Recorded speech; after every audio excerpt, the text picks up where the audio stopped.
주님은 성경에서 두 가지의 종류의 사람이 있다고 말씀하세요. 첫째는 복 있는 사람, 복 있는 사람이 있다. 두 번째는 오늘부터 선포하는데 화 있는 사람이 있다. 복 있는 사람이 있는가 하면 그 반대에 화 있는 사람이 있다라고 말씀하세요. 성경에서 명시적으로 복 있는 사람이라고 말하는 대표적인 성경은 어디입니까? 시편 1편을 보면 알 수 있죠. 시편 1편에 복 있는 사람에 대해서 선포합니다. 어떤 사람이 복 있는 사람이라고 말씀하시죠?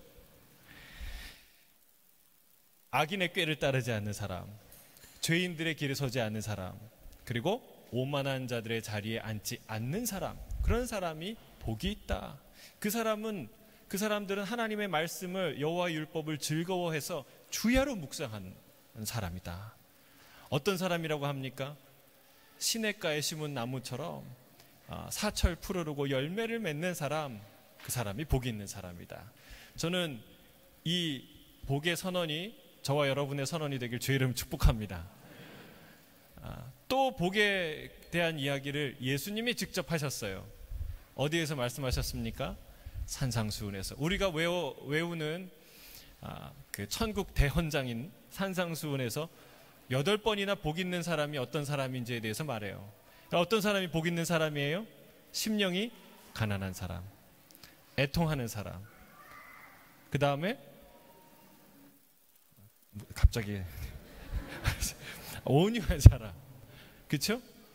의를 위해 박해를 받은 사람, 긍휼한 사람, 긍휼히 여기는 사람, 그 다음에 마음이 청결한 사람, 그 다음에 화평케 하는 사람, 그 다음에 의를 위하여 박해를 받은 사람, 이런 사람들이 복이 있다는 거예요. 여러분, 예수님이 복이 있다 그러면 복이 있는 줄로 믿습니다. 여러분, 이런 사람들이 되길 주의 이름으로 축복합니다. 이 사람들이 진짜 하늘의 위로를 받을 것이고 배부를 것이고, 그리고 이 땅을 기업으로 차지할 것이고, 그리고 하나님을 보게 될 것이고, 하나님의 아들이라는 일컬음을 받게 될 것이고, 그리고 천국을 차지하게 될 것이라 주님이 말씀하십니다. 이런 복 있는 자들이 되길 주의 이름으로 축복합니다. 그런데 오늘 주님은 그 정반대 이야기를 하십니다. 복이 아니라 화가 있는 사람들, 화를 자처하는 사람들이 있다. 화 있을진저 외식하는 사두개인들과 바리새인들이여 라고 외칩니다. 이들은 복이 없는 사람들이죠. 화가 곧 임할 사람들이지요. 그들은 서기관들과 바리새인들로 대표되는 사람들이에요.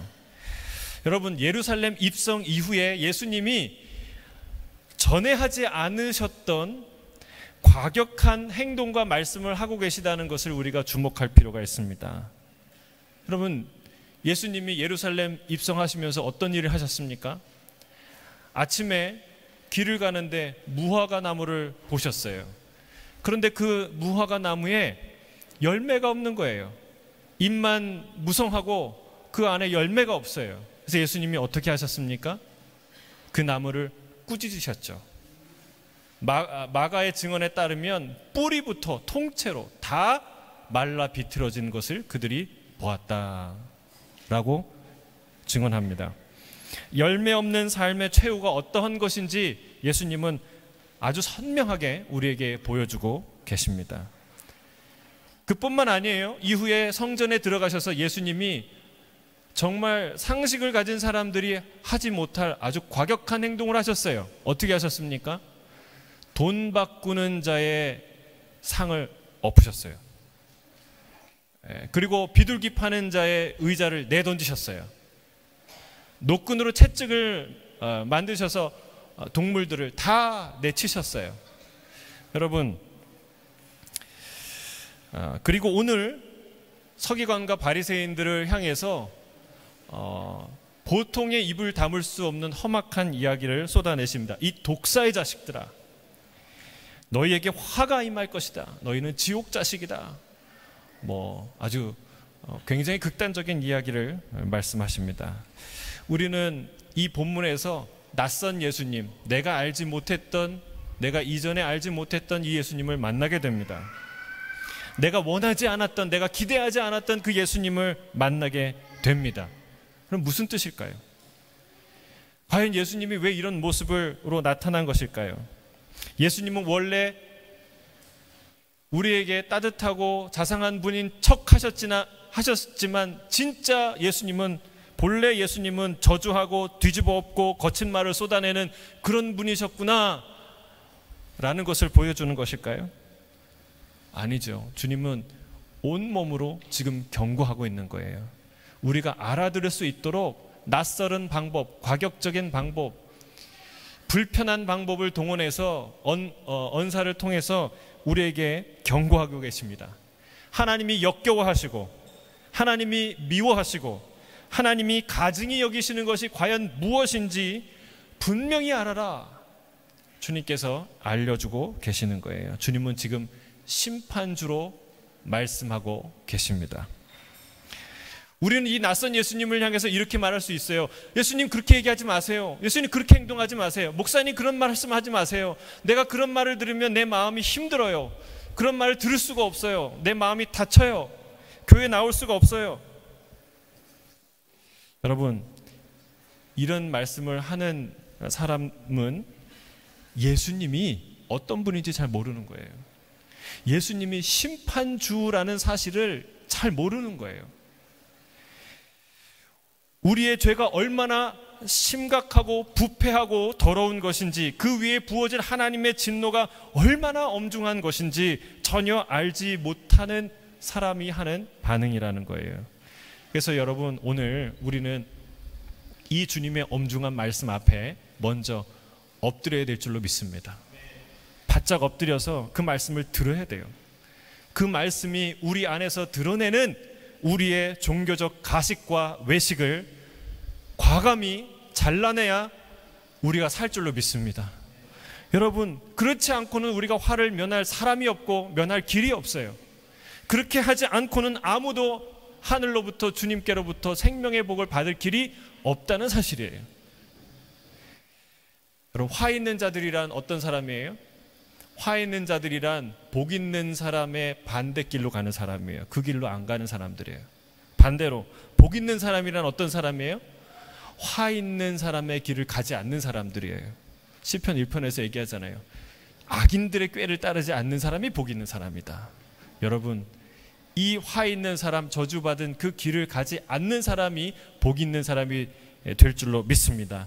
오늘 이 말씀을 통해서 주님은 화를 피해 복으로 가는 길을 우리에게 보여주시는 거예요. 할렐루야. 여러분, 이 말씀을 통해서 우리 안에 있는 종교적 외식의 정체가 드러나고 그 모든 외식들, 가식들이 다 끊어져 나가기를 주의 이름으로 축복합니다. 그래서 화를 피하고 복을 받는 자들이 되기를 주의 이름으로 축복합니다. 오늘 본문 말씀 13절이에요. 같이 읽겠습니다. 시작. 화 있을진저 외식하는 서기관들과 바리새인들이여, 너희는 천국문을 사람들 앞에서 닫고 너희도 들어가지 않고 들어가려 하는 자도 들어가지 못하게 하는도다.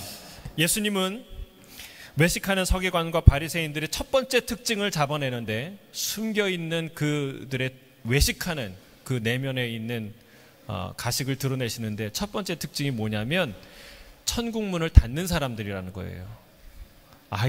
아이러니하지 않습니까? 그들은 성경을 가르치고 하나님을 얘기하고 죄 사함을 얘기하는데 사실은 그들의 실체는 천국문을 닫는 사람들이라는 거예요. 천국문을 여는 사람들이 아니라는 거예요. 여러분, 천국에 들어가지 않겠다는 말이지요. 뿐만 아니라 남들도 그리로 들어가지 못하게 하겠다는 뜻입니다. 여러분, 사람 살리기 위해 이 땅에 오신 예수님의 입장에서 보면 악해도 이렇게 악한 사람이 있을 수 있나요? 없어요. 구원의 문, 사람 살리는 문을 활짝 열어놨는데 그 사람이 가서 그 문을 닫는 거예요. 그리고 아무도 못 들어가게 하는 거예요. 들어가려고 애쓰는 사람도 못 들어가게 하는 거예요. 여러분, 이런 사람이 얼마나 악한 사람입니까? 하나님의 입장에서. 사람들로부터 진리를 가르친다고 찬사와 존경을 받는 서기관과 바리새인들이 이런 짓을 하고 있었다라고 주님은 말씀합니다. 여러분, 말로는 다 천국 가고 싶다고 얘기해요. 천국 가야지, 천국 갈 수 있지, 천국 가야지, 이렇게 얘기하는 거예요. 그러나 서기관들과 바리새인들도, 여러분, 물론 그들도 지옥 가기 싫었을 거예요. 너 지옥에나 떨어져, 이런 말을 하면 기분 나빴을 거예요. 천국과 지옥이 없다는 사람들도요. 야, 너 그럼 지옥이 없어? 그럼 너 지옥에나 가라. 이렇게 얘기하면은 굉장히 화가 나죠. 이 바리새인과 사두개인들은 마찬가지예요. 이 지옥의 자식들 하면은 기분이 나빴을 거예요. 다 말로는요, 우리가 천국 가기를 원해요. 그런데 여러분 생각해 보세요. 그들이 말하는 천국이 진짜 성경에서 말하는 천국이었을까요? 그들이 가고 싶다는 천국이 진짜 성경에서 말하는 천국 맞나요? 여러분, 천국은 그들이 얘기하기는, 그들이 생각하는 것은 하나의 낙원인 거예요. 내가 생각하는 좋은 것들이 가득한, 내가 기대한 모든 것들을 다 갖다 놓은 그 낙원을 천국이라고 말하는 거예요. 근데 성경에서 천국을 뭐라고 얘기합니까? 천국은 아버지 집이라고 얘기합니다. 천국은 하나님이 통치하시는 곳인 줄 믿습니다. 천국의 핵심은 금으로 깔려있는 길이 아니에요. 여러분, 아름다운 환경과 지저귀는 새소리와 아름다운 찬양소리 그 자체가 천국이 아니에요. 천국의 핵심은 뭐예요? 아버지 하나님의 통치예요. 여러분 믿으십니까? 하나님의 나라는, 여러분, 천국은 하나님께서 통치하시는 곳이에요. 그래서 아버지가 싫으면 어떻게 됩니까? 아버지 집도 싫은 거예요. 여러분, 우리 주변에는 없지만 영화에 보면 그런 예가 많이 나오잖아요. 아버지가 싫어서 집을 떠나가는 아들, 딸들이 있잖아요. 예, 저희 주변에는 없어요. 그렇죠? 예.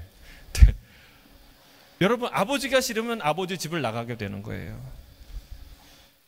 그게 원리인 것이죠. 아버지를 좋아하지 않으면 아버지 집도 그리 기대할 수가 없는 것입니다. 여러분 중에 아주 큰 부자가 있어요. 부자 친구가 있는데 으리으리한 집에 살아요. 그런데 그 친구가 마음에 안 들어요. 그 친구 마음에 절대 안 들어요.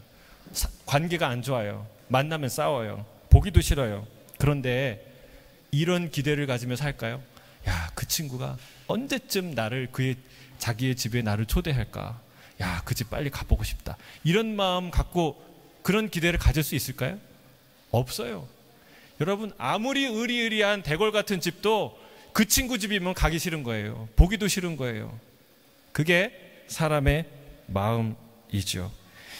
오히려 그 친구가 사람들을 초대해서 파티하려고 하는데 그 친구들 말리러 다니는 거야. 걔랑 놀지 마. 걔 집에 가지 마. 걔네 집을 정말 형편없어. 이런 헛소문을 퍼뜨리면서 유혹하고 나랑 놀자. 내가 좋은 파티 열게. 그런 짓을 하고 다닌다는 거예요. 이게 바리새인과 사두개인들이 했던 일이라는 사실입니다. 그들은 천국을 언급하기는 하였지만 진정으로 천국을 갈망하지 않는 자들이었어요. 왜 그렇습니까? 입술로는 하나님을 공경하는 것 같으나, 하나님과 가까운 것 같으나 그 마음은 하나님께로부터 무지무지 멀리 떨어져 있기 때문에 그래요. 그게 그들의 외식의 실체예요. 이사야가 이렇게 말합니다. 이사야 29장 13절 함께 읽겠습니다. 시작. 주께서 이르시되 이 백성이 입으로는 나를 가까이하며 입술로는 나를 공경하나 그들의 마음은 내게서 멀리 떠났나니. 이게 그들의 위선의 실체라는 거예요. 입으로는 하나님을 공경하는 것처럼 말하고 행동하는 것 같지만 실제로 그 마음은 하나님께로부터 멀리 떨어져 있다는 사실입니다. 여러분, 우리는 그렇지 않습니까? 우리도 천국을 좋아하고 천국 가고 싶다는 얘기 합니다. 그런데 정말 천국을 기대하는 사람, 천국 얘기만 하면 흥분하는 사람 제가 많이 못 봤어요. 우리 교회에서 많이 봤죠. 그러나 크리스찬의 그 수에 비해서는 많이 못 봤어요. 천국 빨리 가고 싶다는 얘기를 하는데 가만히 들어보면은 이 땅의 삶이 너무나 고단하고 힘들어서 이 땅보다 더 좋다는 그 천국 가고 싶다는 얘기예요. 말은 천국이 좋다고 하는데 실상은 이 땅이 살기 싫다는 얘기, 천국이 좋다는 얘기, 그 얘기가 아니라는 거예요. 이 땅이 싫다는 얘기죠. 여러분, 우리가 왜 천국을 기대하지 않을까요? 이유는 간단합니다. 사두개인과 바리새인들이 왜 천국을 싫어했을까요? 기대하지 않고 그 문을 닫고 안 들어갔을까요? 왜요? 하나님을 좋아하지 않았기 때문에 그래요. 하나님을 기뻐하지 않았기 때문에 해요. 그렇습니다. 말로는 온갖 하나님에 관한 이야기를 많이 하지만 그의 정작 마음 깊은 곳에는 하나님을 싫어해요. 하나님을 원망해요. 하나님께 분노해요. 하나님께 냉담해요. 여러분, 그런 사람이 천국을 좋아할 수 있을까요? 기대할 수 있을까요? 우리가 천국이 얼마나 좋은지 몰라서 그러는 게 아니에요. 물론 천국이 얼마나 좋은지 잘 모르죠. 그래서이기도 하지만 근본적인 이유는 우리가 아무리 천국이 좋아도 하나님을 기뻐하지 않으면 천국을 기대할 수 없다는 사실이에요. 뭐를 해결해야 됩니까? 내 안에 하나님을 기뻐하지 않는 마음이 있다면 결코 그 사람은 천국을 기대할 수 없다는 거예요. 기뻐할 수 없다는 거예요. 이게 사탄의 전략이에요. 여러분, 아무리 의리의리한 집이라도 내가 미워하는 사람의 집은 가기 싫고 쳐다보기도 싫고 근처를 지나가기도 싫어요. 아무리 맛있는 스시를 팔아도 내가 싫어하는 사장님 집이면 그 집 가기 싫은 게 인간의 마음인 거예요. 아무리 천국이 좋은 곳이라도 아버지와 내가 불편하면 그 집 가는 거 기대가 안 돼요. 기쁨이 안 돼요. 여러분, 반대로 하나님을 기뻐하면 어떻게 될까요? 하나님을 즐거워하면 어떻게 될까요? 하나님을 깊이 알고 하나님을 기뻐하고 하나님을 즐거워할수록 그의 나라를 사모하게 될 줄로 믿습니다. 하나님의 통치를 기뻐하는 자, 하나님의 나라를 사모하게 될 줄로 믿습니다. 그래서 여러분, 믿음, 중생, 거듭남, 이 중심에 뭐가 있는지 아세요? 그 중심에 하나님의 나라, 하나님의 통치 안으로 들어가는 것이 있어요. 하나님 통치 안으로 들어가느냐 마느냐, 이게 굉장히 중요한 핵심이에요. 우리가 말씀 암송을 계속 하는데 말씀 암송이 중요한 이유가 여기 있어요. 말씀 암송을 하는 이유도 여기 있어요. 여러분, 하나님의 말씀이 나를 다스리도록 나를 내어드리는 것이 바로 하나님의 통치 안에 들어가는 거예요. 여러분, 하나님의 말씀이 나를 바꾸지 못하고 나를 간섭하지 못하고 나를 책망하지 못하고 나를 교훈하지 못하고 나를 바로 세우지 못한다면 여러분, 그게 무슨 크리스찬입니까? 그게 어떻게 거듭난 성도입니까? 그게 어떻게 하나님을 그런 마음을 어떻게 하나님을 기뻐할 수가 있어요? 여러분, 하나님의 말씀을 기쁨으로 받지 못하는데 어떻게 하나님을 기뻐하고 하나님을 즐거워할 수 있겠느냐는 말이에요. 여러분, 그 인간의 죄성, 우리 안에 하나님께 저항하는 이 죄성을 깨뜨리는데 가장 강력한 도구가 뭐예요? 말씀 암송이라는 거예요. 하나님의 말씀을 암송하면서 하나님의 그 말씀이 나를 통치하도록, 하나님의 그 말씀이 나를 다스리도록 나를 내어드리는 그런 삶이 있어야 한다는 뜻입니다. 여러분, 천국은 하나님의 말씀과 그분의 뜻이 완전히 성취되는 곳인 줄 믿습니다. 하나님의 말씀이 나를 뭐라고 얘기할 때 기분 나쁘고 그러면 안 가, 그러면 안 들어, 여러분, 그런 태도, 이런 거 안 해, 여러분, 이런 태도로 어떻게 하나님을 기뻐할 수 있냐는 거예요. 불가능합니다. 호주에 이민 가려면 호주법을 알아야 되죠. 여러분, 호주는 한국과 법이 같습니까? 다릅니까? 달라요. 그러니까 처음에 왔을 때 쓰레기 분리를 우리 하는데 쓰레기 분리 그 방법이 다르잖아요. 음식물 쓰레기는 우리는 따로 했는데 여기는 음식물 쓰레기 그냥 일반 쓰레기 버리잖아요. 그렇죠? 굉장히 어색하더라고요. 다 다르더라고요. 이거 왜 이렇게 하나? 음식물 쓰레기 분리하면 되는데 또 재활용 쓰레기도 우리는 또 더 한국은 철저하게 하더라고요. 이런 게 달라요. 또 교통법규도 달라요. 운전석이 왼쪽에 있습니까? 오른쪽에 있습니까? 예? 한국에는 어느 쪽에 있어요? 예? 다 달라요. 왜 호주에는 운전석이 이쪽에 있고 왜 호주에는 쓰레기 분리를 이렇게 하고, 여러분, 이렇게 투덜투덜 하면서 이 호주 생활을 즐겁게 할 수 있을까요? 호주가 한국과 다른 이유, 다른 것들, 다른 법률들 100가지 1000가지를 늘 상기하고 얘기하고 기억하면서 여러분, 이 호주 생활을 기대하며 정말 기뻐하며 즐길 수 있을까요? 그럴 수 없다는 거예요.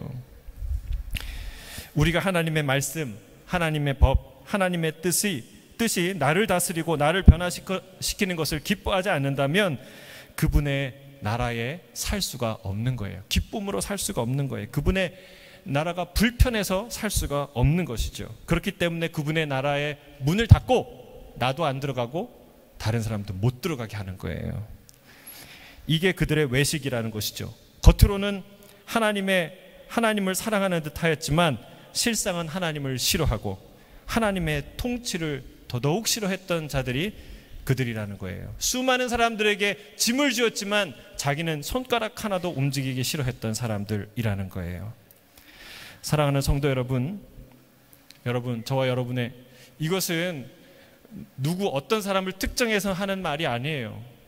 참 제가 2월 이제 본격적으로 사역을 시작하는데 큐티 본문도 주일 설교 본문도 다 이 바리새인과 사두개인을 책망하시는 본문이에요. 제가 마음이 좀 어려웠어요.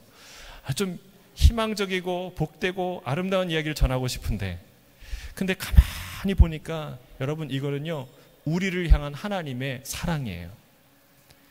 화를 면하고 복을 받는 인생이 될지어다 하시는 하나님의 마음이에요. 여러분 우리 안에 하나님이 가증히 여기시고 역겨워하는 이런 화가 임하는 이런 종교적 외식과 종교적 이런 이중성이 다 낱낱이 드러나길 주의 이름으로 축복합니다. 다 우리 안에서 잘라져 나가기를 주의 이름으로 축복합니다. 그래서 우리가 우리 자신을 돌아봐야 돼요. 하나님 말씀을 듣는데 마음이 불편하다. 하나님 말씀을 내 안에 한마디도 듣기 싫어하는 마음이 가득하다. 그럼 심각하게 우리가 고민해야 돼요. 나는 정말 거듭났는가? 나는 주님 안에 거하고 있는가?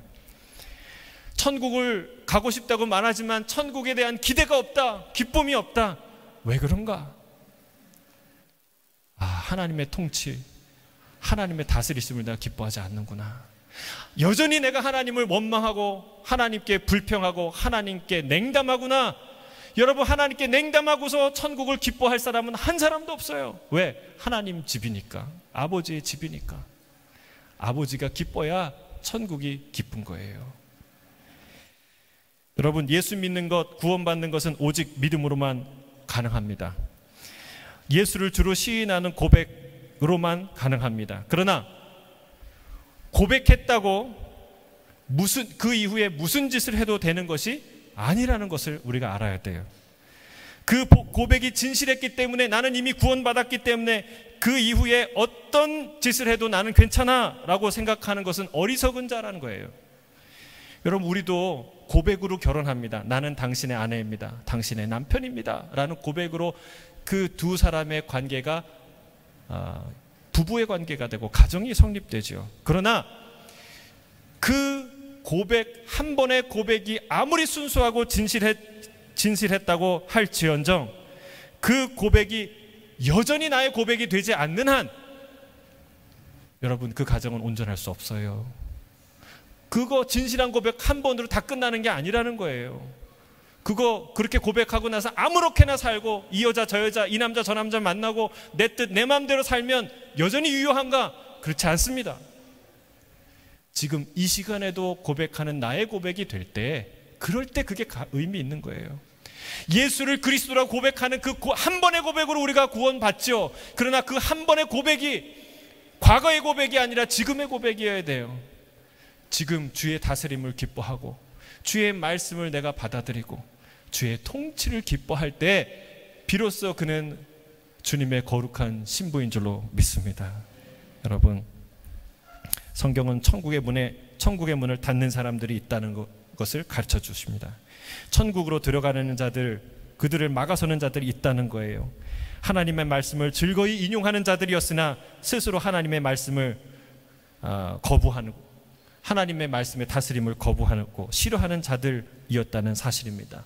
이 사람들은 저주받은 사람들이요, 이 사람들은 화 있는 사람들이다.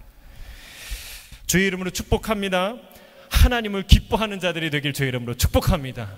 하나님의 다스리심을 기대하고 기뻐하고 즐거워하는 자들이 되길 주의 이름으로 축복합니다.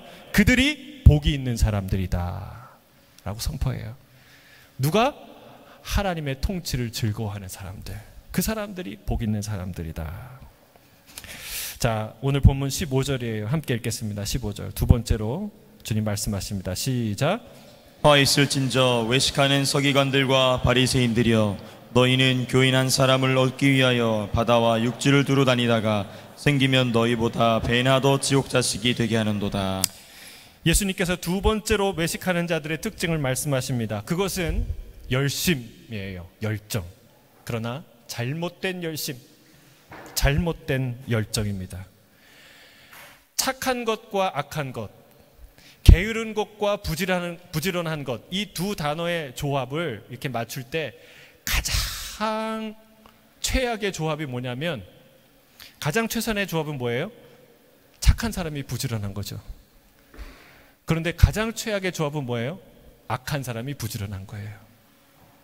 악한 사람이 게으른 것보다 더 나쁜 거예요. 착한 사람이 게으른 것보다 더 나쁜 거예요.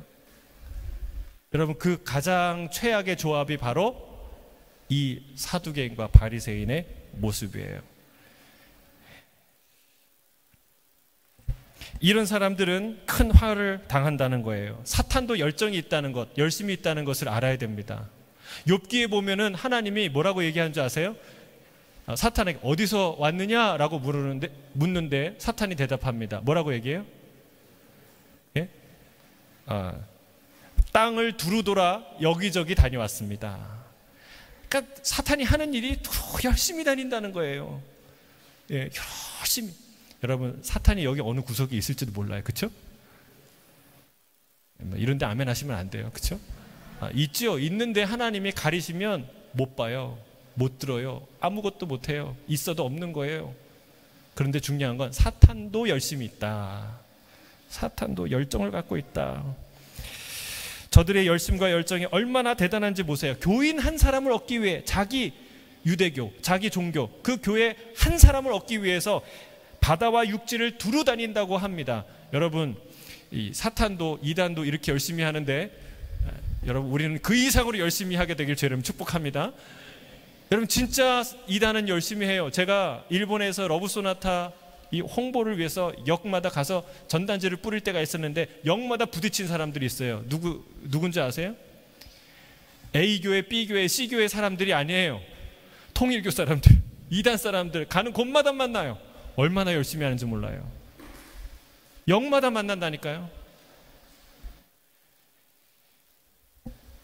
제가 얘기를 들었는데, 신천지의 사람들은요, 정말 투잡, 쓰리잡 뛰는 사람처럼 열심히 뛰어요. 왜냐하면 위장해서 이 기존 교회에 들어가 속여야 되잖아요. 그러니까 거기에 열심히 하는 일들, 사역들은 다 해요. 그리고 또 뭐 해요? 또 가서 가게 세미나, 자기 세미나 들어요. 자기네 교회 가서 또 예배 들어요.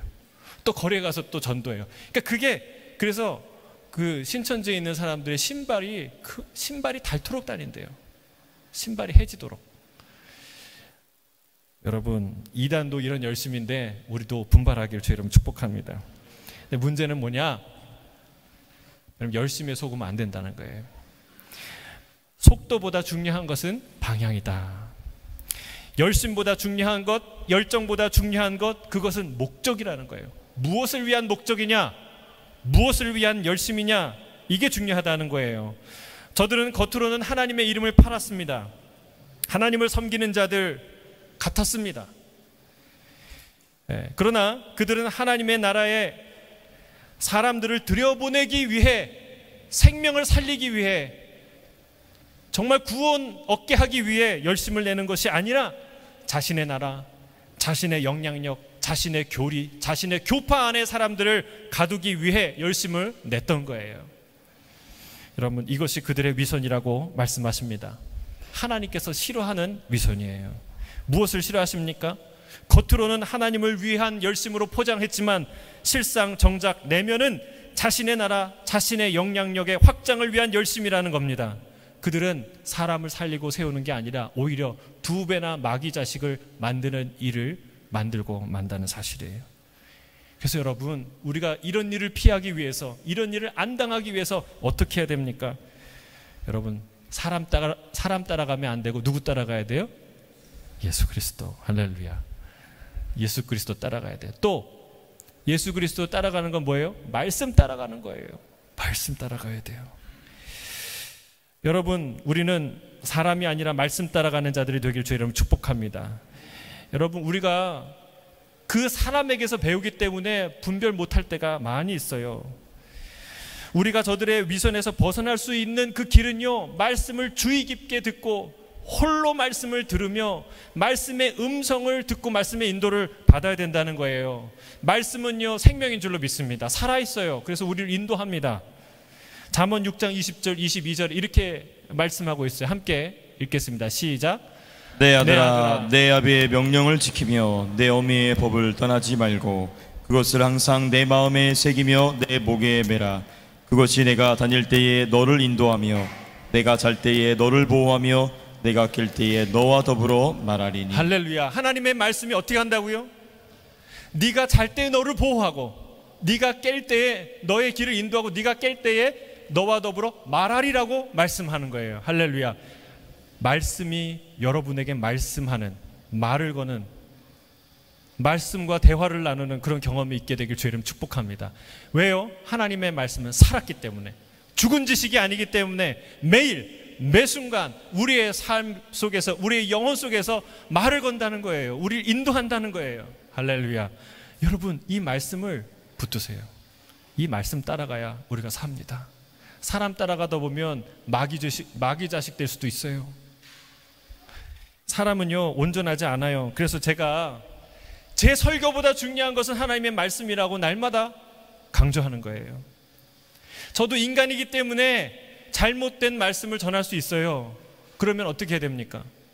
제가 설교할 때 아브라함을 모세라고도 하고 모세를 아브라함이라고도 하고, 예? 아브라함을 다윗이라고도 하고 막 헷갈리게 말할 때가 있어요. 그러면 목사님이 얘기하시는 거니까 아멘하고 다 받습니까? 예? 여러분, 성경 따라가야 돼요. 성경을 따라가야 돼요. 목사님이 얘기하고 그 사람이 얘기했기 때문에 분별력 없이 다 받아들이면 여러분 큰일 납니다. 이것은 서로에게 손해가 되는 일이라는 거예요. 사랑하는 성도 여러분, 주의 이름으로 권면합니다. 열심에 스스로 속지 않게 되기를 주의 이름 축복합니다. 내가 열심히 한다는 것과 내가 바로 바른 일을 한다는 것은 다른 일이라는 거예요. 그게 똑같을 수 없다는 것이죠. 저들의 선교적 열심을 보세요. 한 영혼을 얻기 위해, 한 교인을 얻기 위해서 바다와 육지를 두루 다니지 않습니까? 여러분, 그러나 그의 결과는 뭐냐면 2배나 더 지옥 자식이 되게 만드는 일을 하고 만다는 사실입니다. 열심보다 중요한 것은 방향이에요. 목적이에요. 중심이에요. 그래서 우리는 끊임없이 내가 이 열심을, 이 일을 무엇을 위해 하는 것인지 묻고 되묻고 성찰해야 될 줄로 믿습니다. 늘 깨어서 말씀과 성령의 인도를 받는 저와 여러분이 되길 주의 이름 축복합니다. 이게 사탄의 열심에 속지 않는 비결이라는 거예요. 자, 마지막 세 번째 16절부터 22절이에요. 같이 읽겠습니다. 시작. 화 있을진저 눈먼 인도자여, 너희가 말하되 누구든지 성전으로 맹세하면 아무 일 없거니와 성전의 금으로 맹세하면 지킬지라 하는도다. 어리석은 맹인들이여, 어느 것이 크냐? 그 금이냐? 그 금을 거룩하게 하는 성전이냐? 너희가 또 이르되 누구든지 제단으로 맹세하면 아무 일이 없거니와 그 위에 있는 예물로 맹세하면 지킬지라 하는도다. 맹인들이여, 어느 것이 크냐? 그 예물이냐? 그 예물을 거룩하게 하는 제단이냐? 그러므로 제단으로 맹세하는 자는 제단과 그 위에 있는 모든 것으로 맹세하며, 또 성전으로 맹세하는 자는 성전과 그 안에 계신 이로 맹세하며, 또 하늘로 맹세하는 자는 하나님의 보좌와 그 위에 앉으신 이로 맹세함이니라. 사두개인과 바리새인들은 사람들에게 짐을 지우고 어떤 특정한 조항을 통해서 피하지 못하게 하는 습관이 있었습니다. 성전의 성스러운 요소, 즉 성전의 금이나 제단 위에 제물로 맹세를 하면 그 맹세는 절대로 파기할 수 없다라고 자물쇠를 딱 잠근 거예요. 여러분, 그런데 주님은 이 가르침이 얼마나 위선적이고 어리석은 가르침인지 말씀하세요. 주님 질문합니다. 성전의 금이 중요하냐? 성전의 금이 더 중요하냐? 그 금을 거룩하게 하는 성전 자체가 더 중요하냐? 제단 위에 제물이 중요하냐? 그 제단을 거룩하게 만드는 제단이 중요하냐? 중요한 질문이에요. 성전의 금이 중요하지 않다는 게 아닙니다. 성전을 두르고 있는 그 금이 얼마나 소중합니까? 아름답습니까? 제단 위에 드려진 그 제물이 얼마나 소중합니까? 그것이 귀하지 않다는 것이 아닙니다. 문제는 저들이 성전으로 맹세하는 것은 때로는 파기해도 괜찮지만 성전의 금으로 맹세하는 것은 결코 파기할 수 없다고 말하고 가르쳤기 때문에 그렇습니다.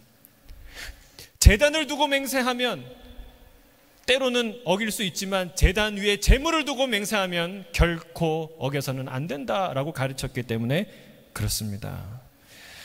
여러분, 이것은요, 이 얘기를 가만히 들여다보면 예수님이 드러내는 거예요. 저들이 뭘 더 중요하게 생각하는지, 무엇이, 말은 하나님이 중요하고 성전이 중요하고 말은 영적인 것이 중요하다고 말하지만 그러나 실제로 저들이 중요하게 생각하는 것이 무엇인지를 드러내는 거예요.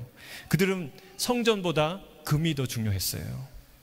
그들은 제단보다 더 그 위에 올려진 제물의 가치가 더 중요했어요. 여러분, 그들은 제단 위에 얼마짜리 제물을 올려놓았는지가, 양을 올려놓았는지 비둘기를 올려놓았는지 소를 올려놓았는지 그게 더 중요했던 거예요. 저들은 하나님을 섬기는 자들이라고 하면서 실은 누구보다 세속적인 가치관을 가지고 살았던 자들이었다는 사실입니다. 사랑하는 성도 여러분, 우리도 이와 같지 않습니까? 거룩한 하나님을 섬긴다고 하지만 우리의 가치관은 여전히 세속적이지 않습니까? 더 큰 건물을 세우는 것이 큰 부흥이고, 더 많은 헌금이 들어오는 것이 부흥이고, 더 많은 사람들이 모이는 것이 부흥이라고 여기지 않습니까?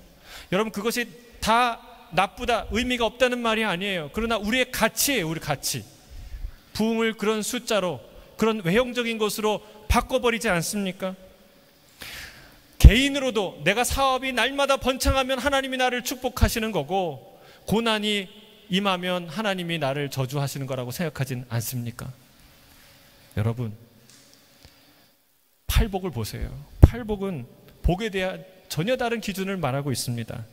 심령이 가난한 자가 복이 있대요, 세상에. 나는 이것저것 모든 것을 가져서 부족함이 없다라고 얘기하는 사람이 복 있는 사람이라고 우리는 보통 생각하고 지금도 그런 마음인데, 그런데 주님이 얘기해요. 마음이 부도가 나서 깨어져서 나는 갈 곳이 없고 나는 이렇게 가난한 자구나, 나는 정말 자랑할 것이, 내세울 것이 아무것도 없구나, 그렇게 무너진 마음이, 그게 복 있는 사람이래요. 할렐루야. 나는 죄가 없어, 나는 의로워, 나는 자랑스러워, 나는 하나님을 잘 섬겨, 이렇게 자기에 대해서 스스로 자부심을 갖는 사람이 복 있는 사람이 아니라, 나는 죄덩어리야, 나는 죄가 너무 많아, 스스로 가슴을 치며 울며 통곡하는 사람이 복 있는 사람이라고 말하는 거예요. 모든 고난이란 고난은 다 요리조리 피해서, 잔머리는 있는 대로 굴려서 다 모든 고난을 다 피했어요. 그런 사람이 복이 있는 것이 아니라 의를 위하여 박해를 받는 사람, 고난이지만 사서 내가 그 길을 가는 사람, 여러분, 그런 사람이, 그런 용기와 결단이 있는 사람, 그 사람이 인생, 꼬이는 인생이 아니라 복 있는 인생이라고 주님이 말씀하십니다. 여러분, 내가 가진 것, 그리고 내가 누리는 것, 여러분, 그것으로 나의 영광을 삼는 사람은 똑같이 하나님을 섬긴다고 말하지만 세상적 황금 만능주의의 세상의 물질적 가치와 똑같이 사는 사람들이에요. 주님은 그것을 외식이라고 말합니다. 외식하는 자여. 여러분, 솔로몬 성전 되게 한 가장 중요한 것은 무엇입니까? 그 어마어마한 이 트럭으로, 10톤 트럭, 20톤 트럭으로 수십 대, 수백 대의 황금이 부어졌는데, 여러분, 그 황금이 그 성전을 아름답게 한 것입니까? 이들은 그렇게 생각한 거예요. 영원하신 하나님에 대한 이야기를 하는데 황금이 성전을 거룩하게 생각한다고 생각하는 거예요. 여러분, 그 화려한 예술성이 그 성전을 아름답게 했습니까? 하나님 제단 앞에 드려진 수천 수만 마리의 제물이 그 솔로몬의 건물을 성전으로 만든 것입니까? 아니죠. 성전이 성전으로 완성되는 결정적인 요소는 무엇입니까? 하나님의 임재예요. 하나님의 임재. 건물이 화려하고 멋져서 성전이 되는 것이 아니라는 겁니다. 우리의 인생이 화려하고 멋있어서 잘 나가서 하나님께 영광 돌리는 것이 아니라는 겁니다. 사람들이 성전이라고 치니까 성전이 되는 것도 아닙니다. 하나님께서 임하실 때, 하나님이 함께 하실 때, 그것은 비록 천조가리 천막 텐트라 할지라도 그것은 성막이 되고 성전이 되는 줄로 믿습니다. 주님이 아브라함에게 나타나셔서 뭐라고 얘기하십니까? 나는 너의 지극히 큰 상급이다, 이렇게 말씀하세요. 여러분, 이 말씀은 여전히 우리에게도 유효한 줄로 믿습니다. 주님이 우리에게 말씀하세요. 나는 너의 지극히 큰 상급이니라. 아멘이 아주 크게 나와야 됩니다. 진짜 크게 나와야 돼요. 여러분, 하나님보다 더 큰 상급은 없어요. 하나님보다 더 큰 축복은 없어요. 하나님만이 나의 인생을 거룩하게 만들고 하나님만이 나의 인생을 영광되게 만드시는 줄로 믿습니다. 여러분, 이런 믿음 없이 우리가 어떻게 천국을 꿈꾸고, 이런 믿음 없이 우리가 어떻게 세상을 이기겠습니까? 여러분, 그런데 이런 믿음이 없었던 거예요. 사두개인과 바리새인들이 진리를 말하는 것 같으나, 하나님을 논하는 것 같으나 그들 마음은 전혀 이것과 상관이 없는 인생을 살아갔다는 사실입니다. 여러분, 말씀을 마무리합니다. 사두개인과 바리새인들이 가진 세 가지 외식에 대해서 주님이 말씀하세요. 첫 번째는 무엇입니까? 그들은 천국에 대해 말하는 것 같으나 천국 문을 닫는 사람들이라는 거예요. 하나님을 기뻐하지 않고 하나님 통치를 기뻐하지 않았던 사람이에요. 그리고 다른 사람이 천국 가는 건 맞고 자기의 영향력 아래 두려웠던 사람이에요. 두 번째는 뭐예요? 그들은 열심과 열정을 가진 사람들이었어요. 그러나 그 열정과 열심이 무엇을 위한 열정과 열심이었습니까? 그 중심에 하나님이 있지 아니하고 하나님 나라가 있지 아니하고 자기의 나라, 자기의 영향력, 자기의 종교, 자기의 세력이 있었다는 사실입니다. 세 번째는 무엇입니까? 성전을 섬기는 것 같고 성전에 하나님을 예배하는 것 같으나 그들은 여전히 황금 만는주의의 세속적인 가치관에 사로잡혀 살아갔던 사람이라는 거예요. 이 사람들이 어떤 사람이에요? 화 있는 사람들. 여러분, 우리가 어떻게 복 있는 사람들로 가요? 이 길을 피해가는 거예요. 이 길을 피해가는 거예요. 오늘 이 찬양을 우리가 마지막으로 부르며 하나님 앞에 나갔으면 좋겠어요. 우리가 이 고백해야 돼요. 주 예수님보다 더 귀한 것은 없습니다. 아멘이십니까?